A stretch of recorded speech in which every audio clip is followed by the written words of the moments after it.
بعض لوگ کہتے ہیں کہ عمرے پہ جانے کے لیے کیا کرنا چاہیے، دل بڑا چاہتا ہے. بعض لوگ ایسے کہتے ہیں دعا کریں، دل بڑا چاہتا ہے ہم اللہ کے گھر کو دیکھیں، رسول اللہ صلی اللہ علیہ وسلم کے روضہ مبارک کو دیکھیں، لیکن اسباب نہیں ہیں، وسائل نہیں ہیں. تو اس کے لیے آپ چند کام کریں، انشاءاللہ اللہ تعالیٰ کی ذات سے امید ہے کہ اللہ تعالیٰ عمرے پہ، حج پہ نہیں تو عمرے پہ پہنچا دے. سب سے پہلی چیز ہے انسان کی تڑپ. اللہ کی طرف سے فیصلے انسان کی تڑپ کو دیکھ کر ہوتے ہیں.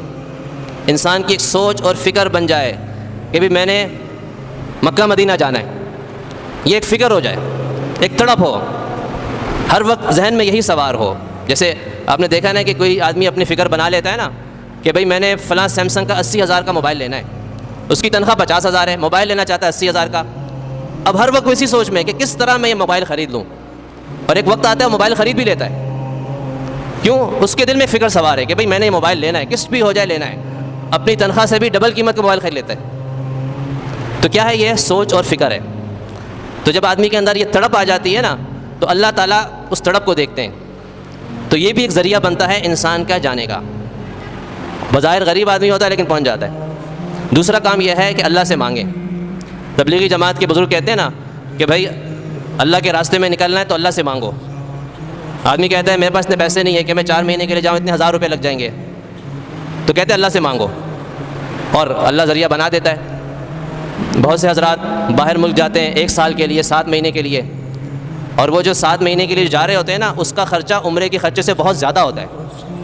تو اس میں صرف مالدار لوگ نہیں جا رہے ہوتے، آپ جا کر معلوم کریں غریب لوگ بھی بیرون ملک جماعت میں جا رہے ہوتے ہیں 7 مہینے اور 1 سال کے لیے، جن کے پاس بظاہر کوئی وسائل نہیں ہوتے. بس ان کو بزرگ یہی کہتے رہتے ہیں بس اللہ سے مانگتے رہو، کیونکہ اللہ ہی ذریعہ بنائے گا. اور واقعی اخلاص کے ساتھ جب انسان اللہ سے مانگتا ہے اللہ ذریعہ بنا دیتا ہے. تو اس کی بنسبت تو عمرہ بہت سستا ہے. تو ایک تو یہ ہے کہ ہمیشہ انسان اللہ سے مانگتا رہے، نمازوں کے بعد دعائیں کرتا رہے، اور دوسروں سے دعائیں لیتا رہے. ایک کام یہ بھی کرے. دوسروں سے دعائیں لینے کے 2 طریقے ہیں. ایک تو یہ ہے نا کہ آپ کسی سے کہیں میرے لیے دعا کریں. جیسے ہم بھی کہتے ہیں بعض دفعہ کوئی آدمی عمرے پہ جا رہا ہے، حج پہ جا رہا ہے، کہتے ہیں وہاں جا کے ہمارے لیے دعا کرنا. ایک یہ صورت ہے. ایک صورت یہ ہے کہ آپ ایسا کام کریں کہ دوسرے کے دل سے خود بخود دعا نکلے، آپ کو کہنے کی ضرورت نہ پڑے. آپ نے بے لوث ہو کر کسی پر احسان کیا، آپ کا اس میں کوئی مفاد نہیں تھا، تو آپ دیکھیں ایسے شخص کے دل سے دعا نکلتی ہے. آپ نے کسی کی خدمت کر لی، لیکن آج کل مسئلہ یہ ہے نا کہ ایسے احسان کرنے والے لوگ بھی بہت کم ہیں کہ کسی کی بے لوث خدمت کر لیں. کیونکہ آپ آج کل یہ صورتحال ہے کہ اگر میں کسی کے ساتھ کوئی تعاون کرتا ہوں نا تو میرے ذہن میں ہوتا ہے کہ یہ بھی میرے ساتھ کچھ نہ کچھ کرے گا. اپنے مفاد کے لیے میں اس کی مدد کرتا ہوں کہ آج میں اس کے کام آ رہا ہوں تو کل یہ میرے بھی کام آئے گا.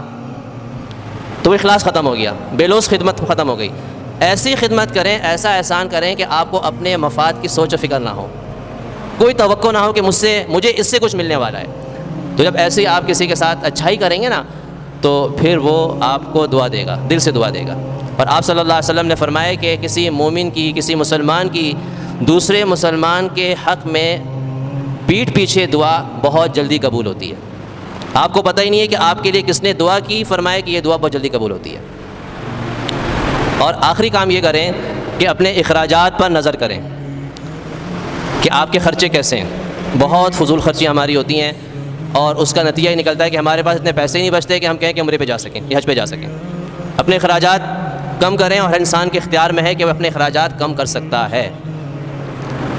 آج ایک غریب آدمی بھی جب اپنے بیٹے بیٹی کی شادی کرتا ہے تو اس پہ بھی 10-15 لاکھ خرچ کر دیتا ہے، حالانکہ اتنی رقم ہے جس سے 6 بندے عمرہ کر کے آ جائیں. حالانکہ وہ 1-2 لاکھ میں بھی کر سکتا ہے، لیکن اپنی برادری کو، اپنے خاندان والوں کو خوش کرنا ہے، ان کے طعنوں سے بچنا ہے، ان کی باتیں سننے سے بچنا ہے، دکھلاوا ہے، لوگوں کی واہ واہ حاصل کرنی ہے.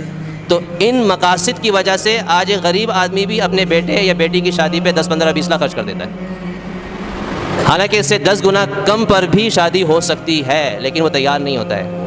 تو جب آپ نے اتنے خرچے کرنے ہیں تو پھر آپ کے لیے حج یا عمرے کے لیے پیسے نہیں بچیں گے، اور جب نہیں بچیں گے تو نہیں ہو سکے گا. تو یہ خرچے آپ کم کر لیں، آپ کے پاس بہت سے پیسہ بچ جائے گا.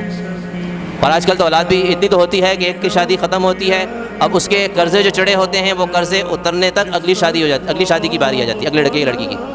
تو ساری زندگی پھر وہ قرضے لے کر دیتا ہی رہتا ہے، لے کر دیتا ہی رہتا ہے. یہ ایک سلسلہ چل رہا ہوتا ہے اس کا.